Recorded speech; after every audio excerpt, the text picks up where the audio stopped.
come down to chat with you about 2016. Not been a bad year, has it?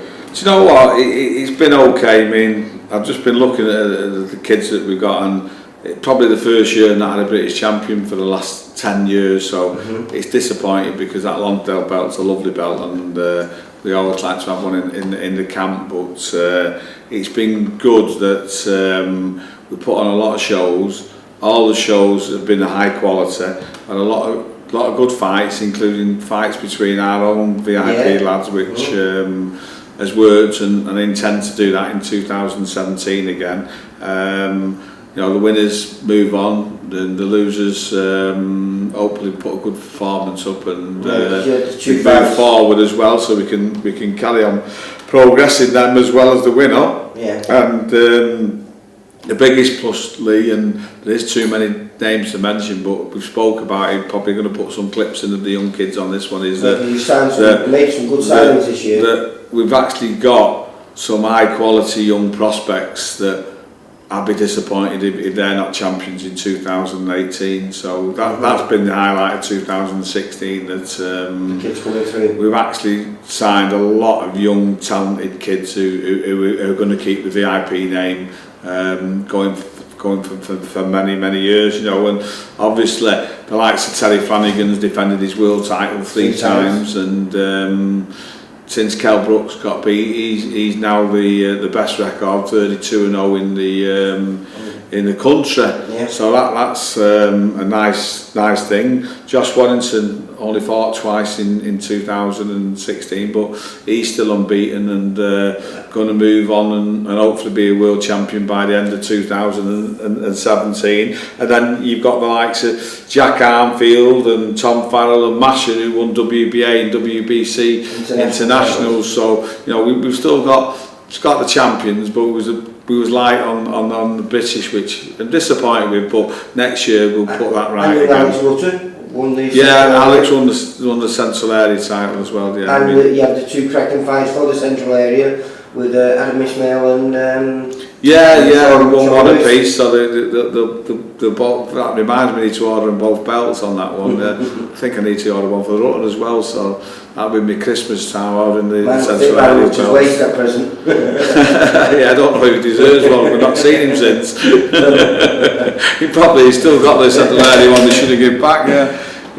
So 2016 was a good year, and the highlight, as we say and repeating, is the quality number of kids, and that's a good thing, because 2017, as you'll all know, has now got editions of BT and ITV, so there's going to be twice as many shows on TV as there has been this year, so they'll all get opportunities to be showcasing the talents, and probably opportunities will come a bit earlier than maybe we want or we expected for those kids, but you know, they're all hungry kids and they all want to fight for titles, so I can see maybe some of them actually becoming champions a bit earlier than we would have planned for. So 2017 is going to be a bumper year, there's no doubt about that. Who would you expect any of those kids coming through, would you?Maybe Zelfa Barrett? Well, he's 14 now, I think he is. Yeah, we've got a few round there, and it all depends on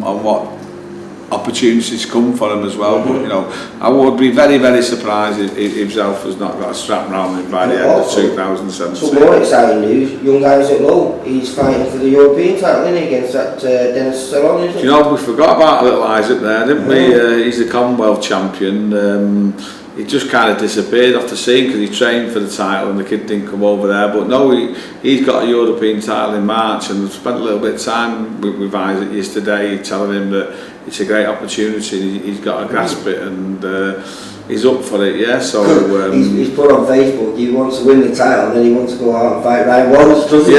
Yeah. Well, listen, he's been mandated for the British. It's amazing, isn't it? You know, like, we wondered what was happening with Isaac, because he was a Commonwealth champion, but nothing was happening. All of a sudden, he's offered the European and he's mandated for the British. But that's how quickly it changes in boxing. You know, everybody's down because they're not been active or because the fights haven't come through, and all of a sudden it changes. It's like a fight. One punch can change a fight. You know, one telephone call can change your career.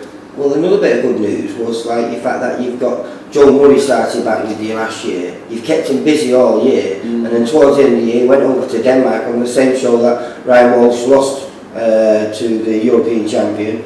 And he's a perfect example. Knockout, He's a perfect example how things can change, because he was in the wilderness, nothing happened for him, and we've got him back, got him a few wins, took a chance by going abroad, had a good win, and now the door's opening for him. I mean, we've just pulled him out of the eliminator for the British because we've got a big fight for him coming up, and we're going to announce that very shortly. You just need to dot the I's and cross the T's on that one, and that'll be another fight for him. And obviously Jack Armfield, WBA champion, he's going to be defending that against Mick Hall. That'll be the first VIP fight there, which is January 21st, Preston Guildhall on ITV. A rematch really, isn't it? Yeah. He beat him in prize fighter. He did, and to be honest with you, a lot of people, including myself, thought Mick Hall won that one. We did, yeah. Which means Jack's got a point to prove. Yes. And Mick Hall's got a point to prove. He thought he won it. Let him see if he can beat him now. I think over 12 rounds it's a completely different fight.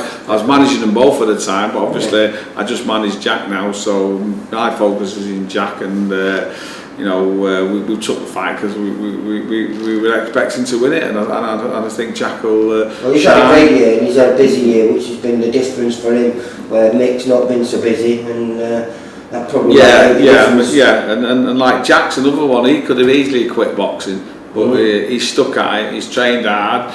He's took fights that he didn't need to do just to keep him active, and that's made him a better fighter. And I think we'll see on January 21st the improvement of Jack. And obviously Jack's got a kick on, and phone calls happen which change careers.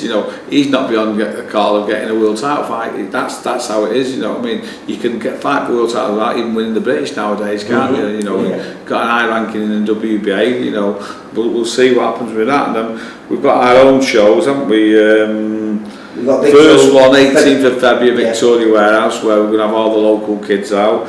11th of March in Preston, which is going to be about Scott Fitzgerald and getting him fine at home, because Eddie's kept him busy, but he's been took around all parts of the country, so it's important that we get him a fan base from Preston, so that when he does get took around, they'll follow him in and follow him in numbers. So we're doing that with Scott, so we'll have a load of our own kids underneath that there. And then 18th of March, Jack Massa, back at Buxton. I mean, I'm hoping to get him a TV fight in between them, but we're just waiting for dates. ITV's announced 2 for next year, but we're just waiting on Sky and BT to confirm. They're a bit slow off the mark. Well, it's all been announced that, and you were saying how many shows are you going to be involved with them? Well, as many as possible. I've got a lot of kids, and I think one of the good things is we work with Eddie Hearn at Sky, we work with Frank Warren at BT and Box Nation, and we also work with Richard Potchin at ITV, so there's going to be great opportunities for our lads, and 2017. it's up for them to take them. I mean, my aim for 2017 is to make sure my prospects all keep winning, keep busy, and that they're in the position to challenge for titles in 2018. And then all the kids that we've got into position now, I want to make sure that they take advantage of the opportunities that's going to come their way, because they will be there in 2017. There's no doubt about it. Everyone's jockeying for these shows. They're jockeying for top of the bills, they're jockeying for chief support. So we've got good fighters who can help fill those dates. So my lads have got to be ready, and they've got to take those opportunities. And then come 2018, hopefully we'll have a clearer path for a lot of them. Yeah. Nice one, Steve. Thanks a lot, mate. Cheers, thanks a lot. Happy New Year to everybody. All the best 2017. Thanks, Steve. Cheers, bye. Bye. Nice one, mate.